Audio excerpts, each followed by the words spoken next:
જેમ તમે તમારો સ્વાસ્થ્ય વીમો લો છો તેમ તમે તમારા સપનાના ઘરને સુરક્ષિત રાખવા વીમો લીધો કે નહીં? આજકાલ હોમ લોન લેતા સમયે બેંક તમને હોમ લોન ઇન્સ્યોરન્સનો પણ ઓપ્શન આપે છે।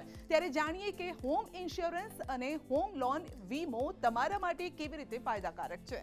ઘર એ માણસનું સ્વપ્ન હોય છે અને તેથી સપનાના ઘરને સુરક્ષિત રાખવા માટે જરૂરી પગલાં ખૂબ જ મહત્વપૂર્ણ છે। આ માટે જરૂરી છે ઘરનો વીમો। જો તમે સમયસર હોમ ઇન્સ્યોરન્સ કવર ન લો તો તમારે પાછળથી થોડા વધુ પૈસા ખર્ચવા પડી શકે છે અને તેથી સ્વાસ્થ્યની સાથે સાથે ઘરની સુરક્ષા અંગે પણ સજાગ રહેવું જરૂરી છે। માટે આજે જાણીશું હોમ ઇન્સ્યોરન્સ અને હોમ લોન ઇન્સ્યોરન્સ વિશે।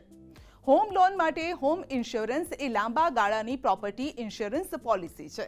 ઘર વીમા પોલિસી હેઠળ વીમા કંપની પૂર સહિત કુદરતી આફતના કારણે થતા કોઈપણ નુકસાન માટે કવરેજ આપે છે। ઘર વીમા યોજનાની મદદથી તમે ભૂકંપ, તોફાન, પૂર, ભૂસ્ખલન વગેરે જેવી મોટાભાગની કુદરતી આફતો સામે તમારું રક્ષણ કરી શકો છો અને આવી પોલિસીમાં ઘરગથ્થુ વસ્તુઓ પણ આવરી લેવામાં આવે છે, જેમ કે તમારું ફર્નિચર, કપડાં, ઘરની વસ્તુઓ। જો આગ કે ચોરીની પણ ઘટના બને, કોઈ આફતથી વસ્તુઓ નાશ પામે તો તેની સામે તમને તેનું વળતર મળે છે, પરંતુ તમે કેવા પ્રકારની પોલિસી લો છો તેના પર આધાર રાખે છે। તમે હોમ ઇન્સ્યોરન્સ પેકેજ હેઠળ વ્યક્તિગત અકસ્માત માટે પણ દાવો કરી શકો છો। હોમ ઇન્સ્યોરન્સ અને હોમ લોન ઇન્સ્યોરન્સ વચ્ચેનો તફાવત સમજવો પણ જરૂરી છે, કારણ કે બંને અલગ છે।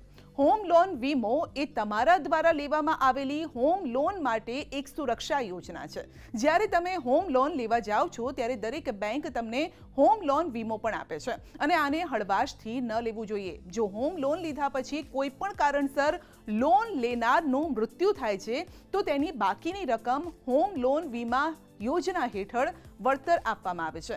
અને એવું નથી કે હોમ લોન લેનાર માટે હોમ લોનનો વીમો લેવો ફરજિયાત છે, પરંતુ પરિવારને સુરક્ષિત રાખવા માટે આ જરૂરી છે અને આ જ કારણ છે કે ઘણી બેંકો અથવા તો ફાઇનાન્સ પ્રોવાઇડર્સ આવા વીમાની રકમ લોનમાં ઉમેર્યા પછી જ ગ્રાહકોને જણાવવાનું શરૂ કર્યું છે। જો કે તેને લેવાનો કે ન લેવાનો નિર્ણય સંપૂર્ણપણે લોન લેનાર પર જ નિર્ભર રહે છે। વીમા પ્રીમિયમ કુલ લોનની રકમના 2 થી 3% હોય છે। જો તમે ઈચ્છો તો તમે હોમ લોન લેતી વખતે વીમાના નાણાં એક સાથે જમા કરાવી શકો છો અથવા તો તમે વીમાના નાણાંની ઈએમઆઈ પણ કરી શકો છો અને આવી સ્થિતિમાં જેમ તમારી હોમ લોનની ઈએમઆઈ કાપવામાં આવે છે તે જ રીતે તમારા હોમ લોન વીમાનો માસિક હપ્તો પણ કાપવામાં આવે છે અને વીમાની રકમ પણ નજીવી હોય છે।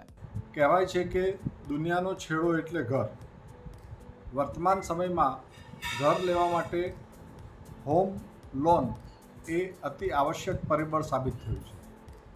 આવા સમયે પ્રશ્ન થાય કે હોમ લોન લઈએ ત્યારે હોમ લોન ઇન્સ્યોરન્સ લેવો જોઈએ કે નહીં?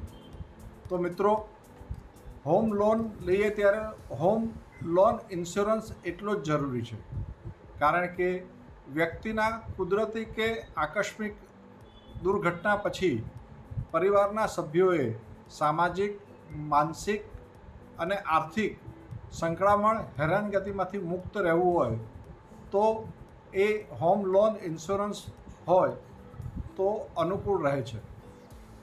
હોમ લોન ઇન્સ્યોરન્સ લીધો હોય તો તેવા સંજોગોમાં પરિવારને ત્યાર પછી લોન ભરવાની ચિંતા રહેતી નથી। અહીંયા વ્યક્તિની ખોટ તો પૂરી શકાતી નથી, પરંતુ આર્થિક સંકળામણમાંથી ચોક્કસ મુક્ત રહી શકાય છે।